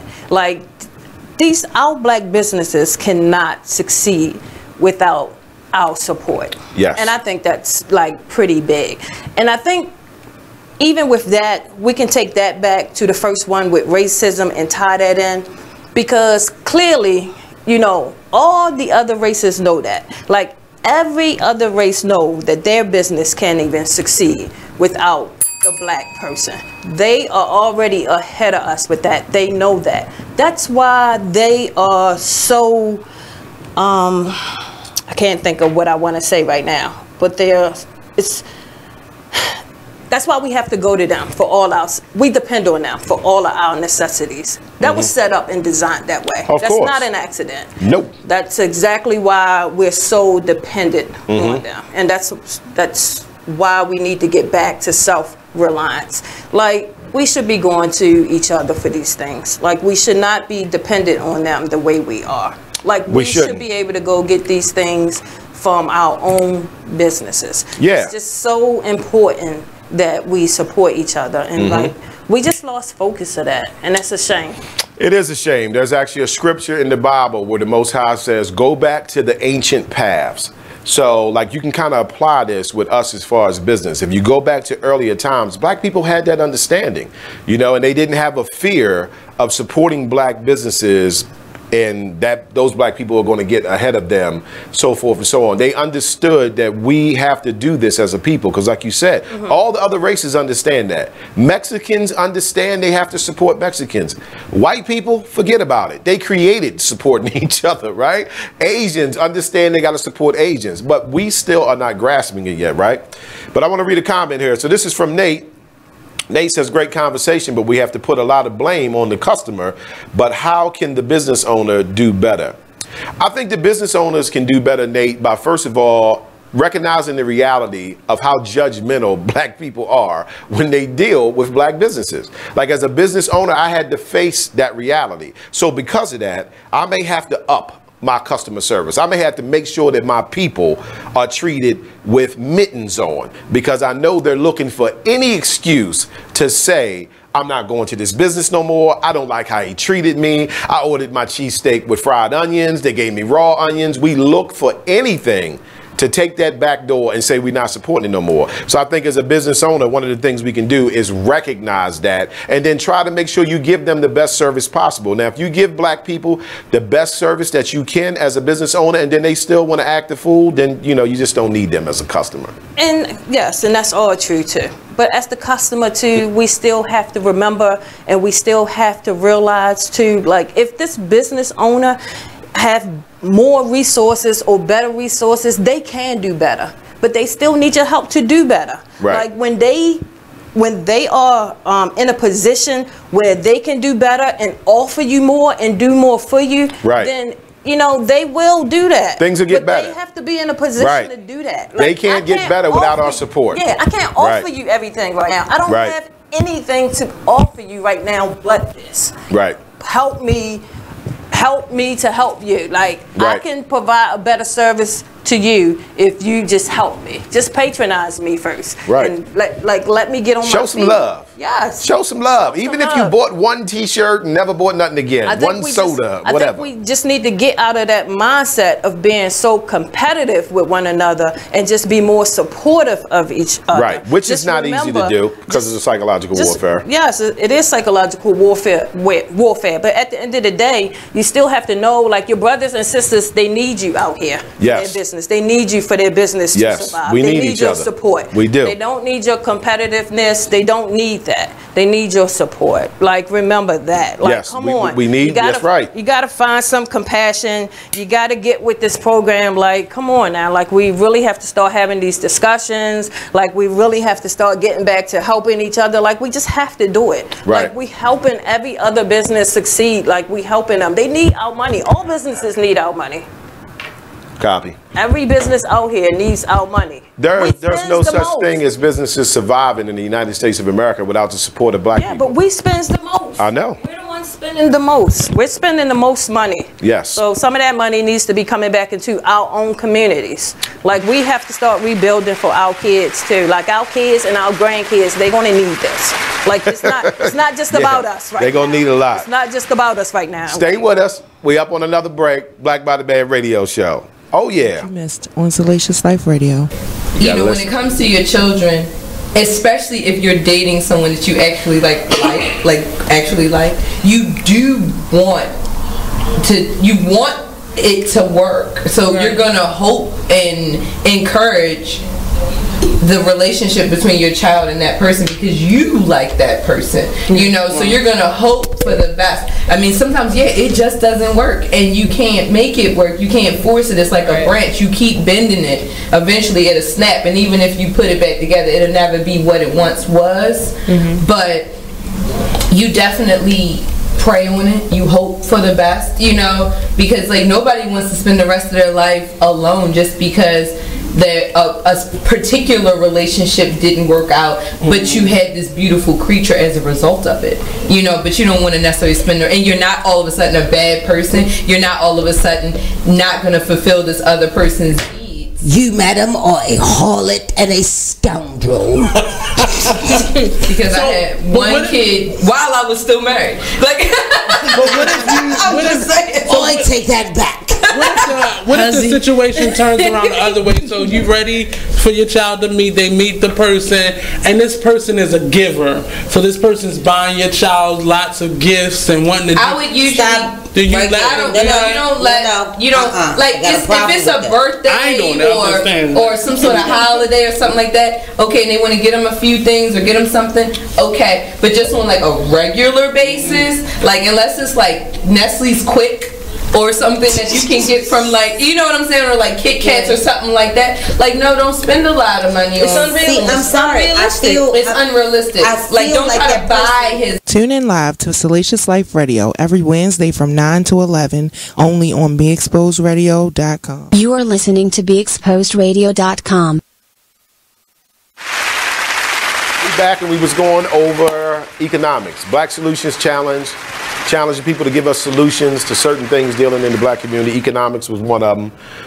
So I'll read this final comment and then we'll move on to the next. Ms. Johnson says, even if it's not a storefront to purchase these items from within our community, every county has a flea market, which a lot of black people have their products for sale. Let's start supporting them more. Yes. True. I like that. A flea market is a good place where you can go and find small black vendors who are trying to come up and trying to sell products and services for us. So yeah, that's a good point. That is a good point. Yes, it was. So at the end of the day, support more black businesses is a solution to the challenge within the black community. One of the challenges, right? Mm-hmm. All right, so let's move on. So next challenge, younger generations, children. What can we do to find solutions to the things that are going on with our children? Everything from gang violence to crimes to our daughters and sons being oversexed.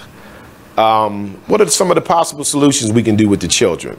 That's a lot right there with the children. Like, there's a lot of things that needs to be done. Right. Maybe we can tap on a few of them. But some of it, I mean, one of the biggest things right now, I guess we need to do is educate them more.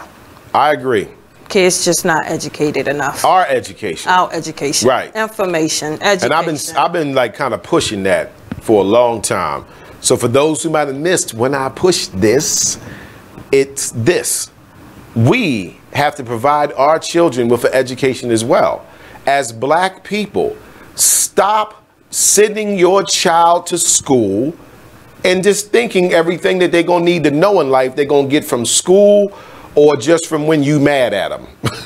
You know what I mean? And you tell them, don't do this, don't do that. Like, we have to be providing an education, you know, along with them also receiving whatever type of education they're getting from the general population, because they're going out here into a world and they're not being prepared for it. I think this is a good order you have this in. You think it's a good order? I think this was a good order. Yeah, I wanted to knock the racism out because I knew that's like everybody's coffee today. I'm going to pump them up with that. To the young generation, because I think we need to take those steps before, you know, we can get to this young generation to help them, to be able to save them. Like, we need to do the first two first so that we can help them. True. We have to we have to be in a position to help these young kids. So what about parents?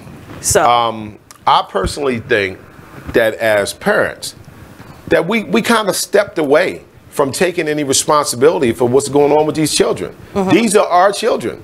And we kind of falling back like, well, you know, I didn't know he was involved with that outside when he's not in the house, or I didn't know she was doing that. Why don't you know? We have a lot of misinformation ourselves. Like, we don't have the information ourselves to pass on to these kids. So, like, we're lacking giving them the information because we don't have the information. Okay, so we need to improve our education as well. Yes, until we get this information, we can be able to pass it on. I think a lot of it just not being passed on is just because we simply don't know it. It does seem like a lot of our teachings are kind of like the same teachings that we might have had, maybe even lesser, you know, so it kind of brings to mind, like, how do you expect to have different results doing the same thing? Like, you teaching your child the same thing that was taught to you, or you raising your child the same way that you was raised, and whether you came out okay or not, right? The goal with our children is always to make them better, right? So you're going to have to do things that are different, right? And then you also have to take in consideration the times that we live in. You get what I mean? Like when I was young, my mother had no problem with if we stayed outside all day. You know, like if we got up, say Saturday, we got up and did our chores, ate our food, and we went outside. My mother might not see us for 5, 6, 7 hours, but she knew we was restricted within the neighborhood, so forth and so on. And at that time, you didn't have to worry about, you know, your homeboy shooting you. You get what I'm saying? You know, the dice game going wrong, you know, so forth and so on. So I don't think we're also taking in consideration the times that we're living in. Yeah, I think, yeah, the times are definitely different. I think our children are worse off than we ever was. Yeah. I don't even think we're teaching them even the basics of what our parents taught us. Right. I think a lot of this information these kids are getting right now, they're getting from social media, hip-hop, whatever they're listening to, whatever they're into. The cats they hang with from the neighborhood. This is where they're getting all this information from. This is why so many of them are caught up in gangs, drugs, and everything else is going on. I think we just dropped the ball on educating them on a lot of things. I think we have too. A lot of things. And I think a lot of this has come from, like, we have more broken homes now than we have ever had. It's more broken families. So it's just, it's a lot right now in the home. And the kids are just, unfortunately, they're not getting the information they need. I think we're relying too much on the system. I think black people have become compliant with thinking that your child's going to receive all the education they need from other people. You know, and you're forgetting that that child needs an education on being black. The school's not going to provide that. Only you as the parents and the family members can provide that.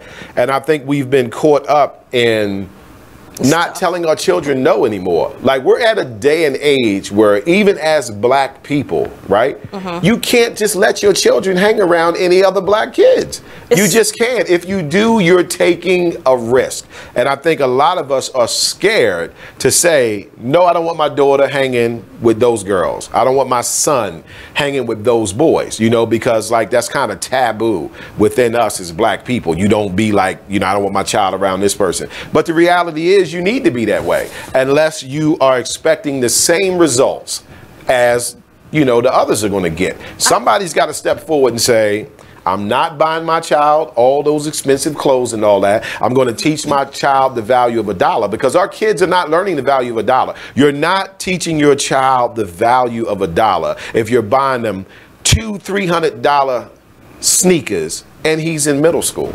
That's just a, I don't know what's going on right now with the kids. I do have to ask the question right now, is it even about our kids right now? Is any of this even about the kids? Or is this still just all about us? Is this even about the kids? Because these kids are being left out here to do whatever they want. They are. And the only thing I see a lot of parents doing is, like, we get them whatever they want, just so they can go about their business. I think that's a mistake. You get them just whatever they want, just for them to still go on about their business or whatever. Like, I don't see nobody taking the time anymore to I don't see anything going on. We got them really hooked on being materialistic. I don't know. I must be in some dark ages right now. I don't even think it's about the kids right now. I don't see no concern for our children right now. I don't see no concern for our kids. I don't see no concern for the grandkids. And I don't mean that as, like, it's not a minority of us who don't have that concern and isn't doing what they need to be doing for our kids. I'm not saying it for that, but I'm just saying for the majority, yeah, I don't see anything that's helping the kids. And that's why this crime is up and the kids in jail and they out here just gang banging and just... Yeah, I don't think the parents are taking responsibility. You know what I mean? I don't think the parents are taking responsibility, because every time I hear about, you know, a child being murdered by another black child, like, of course my heart goes out to the family that lost their child. But after I get through that sorrow, then I also think about the sorrow of the parents who have to find out it was your kid.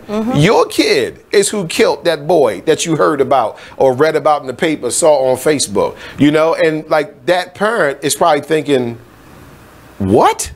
You know what I'm saying? Like, he can't even clean his room right. You know what I mean? Like, but that's what I'm saying. We're not restricting our kids, in my opinion, the way that we should. Our parents weren't afraid to restrict us. Yes. Today, we give these kids everything. You know what I mean? Like, they get all the shoes, you know, like we're allowing them to try to keep up with the Jones. Right. Which is producing a poverty-stricken mindset. Because you're going to have children that are willing to go the distance to get that materialistic stuff. So if that means robbing somebody or joining a gang, you know, or whatever, you know, to get the things that they need. Like, I think we're not taking responsibility for our part as parents as to what's going on with these children. We're kind of sitting back like, well, I don't know what he does when he's not in the house. I don't know what she does when she's out and about. Well, I know you don't know every minute of what they're doing, but you should have a clue. And if not, then you need to restrict them more. You know, if you find out that she's starting to hang around some girls that are more promiscuous and not exuberating the behavior of young princesses, right? Then stop her from being around them. And don't worry about how mad she's going to get and how upset she's going to be. And the same with him. If you catch your son hanging around potential drug dealers, gang members or whatever, and you're not comfortable with that, you should feel free to restrict them and say, listen, I'm not letting you go over there. And you're not hanging with him, and you're not going to be around her, so forth and so on. Like, the pressures, because this is the psychological side, right? The pressures that we deal with as black people, right, within this society of being oppressed and constantly being labeled as being at the bottom. I think we try to make up for that with our children by giving them everything. You know what I mean? Exactly. Making sure they look nice and they get this, they get that. My child got the new iPhone. My child got the new Jordans, so forth and so on. But what are we really teaching them? You understand what I mean? What are we really teaching them? I could tell you it's not a lot. When I'm on my outings and I'm around a lot of young kids, I'm ashamed of what I see. Right. I'm ashamed of what I hear. They're definitely lost. I'm ashamed of what I'm seeing. And I just can't believe that our kids are out acting this way. It is definitely different. It's definitely from a lack of education, a lack of discipline. It's just... So when it comes to the young kids and the young crime and all of this, like, this is not surprising. Right now, from what we're seeing in the youth. You can't be surprised at the numbers that are popping up right now because these kids are out of control. What kind of solutions can we offer from the BBD radio show? I don't know. Audience members, if you have solutions to some of the problems we deal with the younger generations, we want to hear your solutions. I believe, of course, educating your children, you know, giving them your education, educating them on who they are in this society. You got to educate a black child with a black education. Are they even being taught right from wrong nowadays? Are they even being I would like to think that they are, but I'm not sure. I mean, you know, the actions may show something different. What about their behavioral skills? Are they even being taught that? Coping skills. Yes. It's just, kids need to be educated right now. And they need to be educated from us. You know what I mean? They need to be educated from us. I think it's time for us to play offense instead of just playing defense. You get what I'm saying? You got to play some offense. And the way you play offense is by you taking control and deciding what you're going to educate your kids on. Instead of just saying he goes to school, he gets okay grades, I'm good with it. That's not enough anymore. It's not enough. I don't think it was ever enough, but it's definitely not enough today. We got to play a little offense. You got to make your children better than you. You know what I mean? Are the kids better than us right now? No, they're not, and they should be. And I don't say this as if I'm some guy that made all the perfect moves with my son, because I haven't. But, you know, I try to be a little conscious and do the best I can, you know. But just having that consciousness, I think, is the beginning of it. You know what I mean? Of recognizing that you as a parent can do more. You understand what I mean? You as a parent can do more. You know, force your kids to do certain things. Like, I feel we've gotten away from forcing our kids to go down a certain path. We've been fed this thing. Well, you know, I'm going to let him or her do whatever they want to do, whatever they like. I don't think that fits every child. I think some children that can work, but I think majority of children it doesn't, because when you leave it up to them, they end up making some bad decisions. So then I have a question, like how can we get a handle on this then? With the kids that's already 13 and over? Like, I think you're going to have to do some restricting.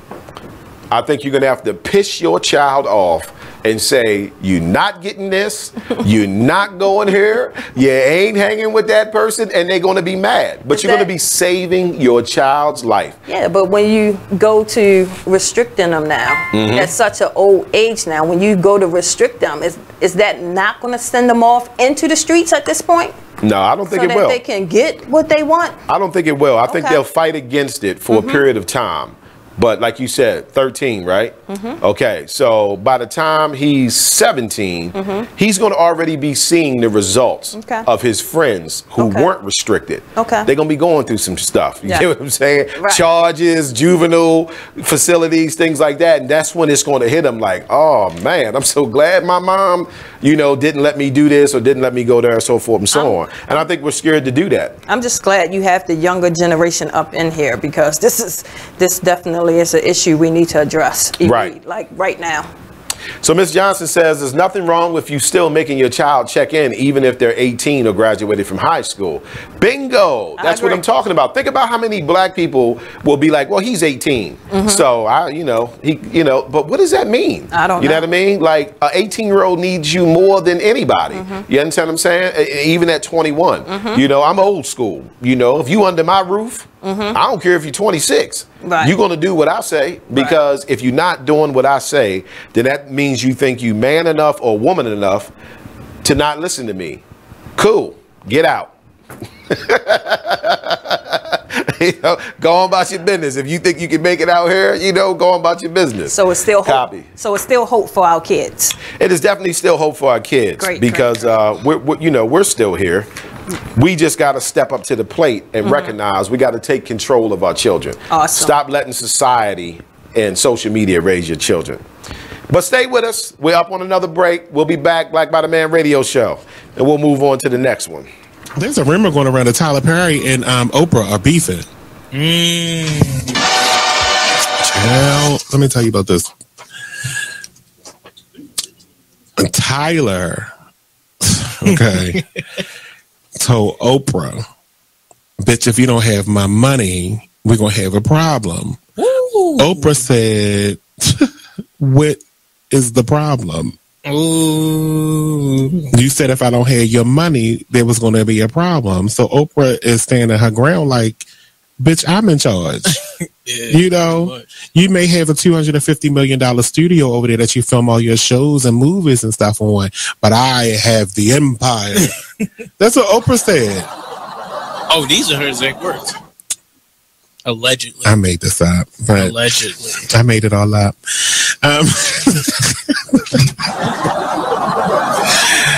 But there was a rumor that they were beefing. But Tyler confirms that they don't have any issues.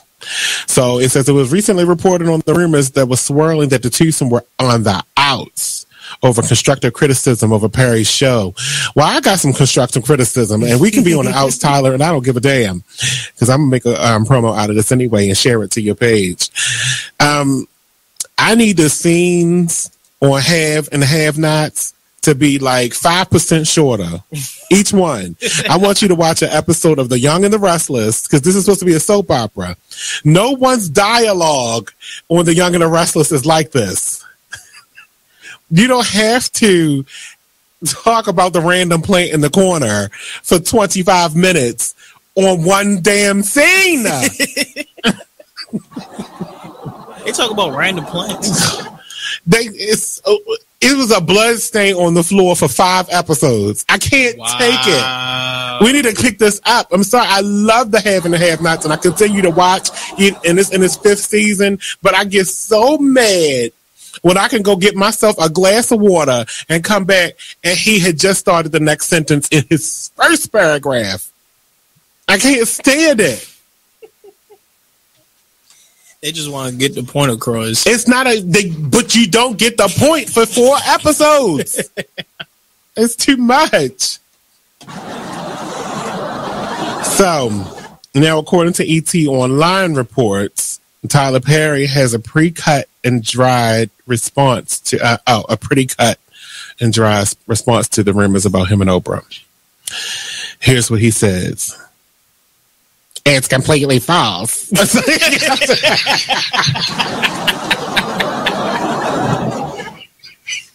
What was that? That was your Tyler Perry impression? Oh, God. What? That was my Medea voice. Oh, gotcha. Nothing is accurate in this article except for mine and Oprah's names. That's what he said. I mean, you see what I mean? You gotta stick around. I mean, every Tuesday at 7 p.m., I mean, they pay us to do this. So we go off every week right here on BeExposedRadio.com. You are listening to BeExposedRadio.com. Everybody to the Black Bottom Man Radio Show. We are in our last segment. So today we issued a challenge. It is the Black Solutions Challenge.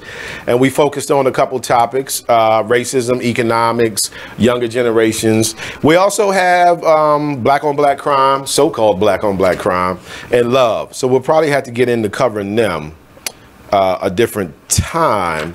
But just real quick, let's tap on the black love. So black people love to say, stop focusing on the negative, right? This is why we are viewed as people who do not want to deal with our reality. We have to talk about the negative. We cannot keep sweeping it under the rug. We are riddled with jealousy, envy, bitterness, and strife. We simply cannot stand each other. This is this is from Sister Deborah from Black Education TV. So let's just tap on that real quick. She said that phrase of not focusing on the negative. She said that's why people look at us and say they don't want to solve their problems, because we don't want to focus on the negative at all. Now, I kind of get why people say don't focus on the negative, right? And I think that probably has better bearing on like your personal situation. But she's saying as a community of people, we can't take that stance, because how are we ever going to solve the negative if nobody wants to focus on it? You know, so she's trying to show us the Jedi mind trick. They've convinced you not to focus on the negative. That way you never repair it. And then they look at you and say, see, they don't want to fix anything. That's why they never say anything about the negative things going on within their community. How do we feel about that? We feel like it's true. You think that's true? Yes. I definitely think it's truth in that, you know, because like the racism is a negative thing and we don't like to face that. We don't want to talk about it. It's negative. It's negative, right? So we don't want to talk about it. So you will have lots of black people will say, well, you know, you can't focus on the negative. But it's like, okay, so how do we get to the positive? We don't focus on no negative. We just, I mean, you try to just put it in the back of your mind and hope it goes away. And poof, that ain't worked yet. You just kind of hope it goes away on its own. Some kind of way, just go away, and you just keep, you know, wait for the next best thing to, you know, celebrate. So, you know, we can move on with something positive. Right. What about relationships? Black love and relationships. She says the days of only worrying about our family and friends and loved ones needs to come to an end. It's time to love our blackness. It's more than just our race. It's our armor, our roadmap, our promise, our bond. We need to wrap ourselves within ourselves. The very thing that we get killed for will be our only salvation, our blackness. Sister Deborah, yeah. I know. I love our blackness. Right? I just love it. So what could we throw out there real quick about black love, relationships, and this blackness? That's a tough one. I mean, that's a whole show. Yeah, that's a whole nother show. You know, that's a whole nother show. So I'll give you something basic that I feel, right? I think we have to develop an understanding of each other's plight as a black person in America. So as a black man, to have success in a relationship with a black woman, you have to develop an understanding of her plight as a black woman in the United States of America. And then vice versa. The black woman has to understand the plight of the black man. You know, she has to understand that, yes, racism exists, but it is different between the two of us. You know, if being a black woman is a common cold in racist America, then being a black man is cancer. I like how you said that. Like, you said that like it's easy. Right? I mean, you just as calm and just That's what I do here at the collective over BBB there. radio show. I make this shit look easy. Just like, yeah, they just have to understand each other's plight. Right. Yeah. And it's not easy. It's not. And But it's like, it's got to start somewhere. You understand what I mean? Like, not to get on black women, right? But I think black women lost grip of it, you know, because black women are being allowed to have certain successes within white society that black men are not. So in the process of her doing that, receiving that education, getting those raises, moving up, she's forgetting about what he has to deal with. So she's now looking at him saying, well, I did it, why can't you? And it's like, okay, well, you're forgetting. It's a little different, you know, when I do it. It's not to say I can't do it. No. It's just a path that's set with more obstacles. You get what I'm saying? So that's what I mean, understanding each other's plight. yeah. You know what I mean? And I think that will help the relationship. And, you know, we have to get back to respecting each other. You know, black men, you have to get back to respecting black women. Stop letting hip hop and all these crazy shows get you messed up in the head where you're losing respect for your black women. And then, of course, black women, y'all definitely got to learn how to respect black men, because black women don't respect black men. Yeah, that's right. I said it. They don't respect black men. And I know it's a psychology involved in that. Everything from them not having a father to not ever being exposed to black authority, so forth and so on. And that's true too, but you know, in order for black women to get Final back segment, to right? respecting black men, black women have Copy. to get back to respecting themselves. All right, talk to me. I like that. Definitely. Get back to respecting yourselves first, and then you can learn to respect that black man. Black man, get back to respecting yourself so you can respect your black woman. Right. Agreed. All right, well, we got to wrap it up. We got to wrap it up. So this has been the Black Body Man radio show. We didn't get a chance to cover everything that we needed to because it was just such a good conversation. But come on back with us next Monday. We'll be back with another topic to kind of get your brain gears turning a little bit. And as usual, I want to thank my co-host, the lovely Miss Janice. Of course, of course. And I'm your boy, Brother Mike, and you already know I'll catch you on the flip side, black side. Peace.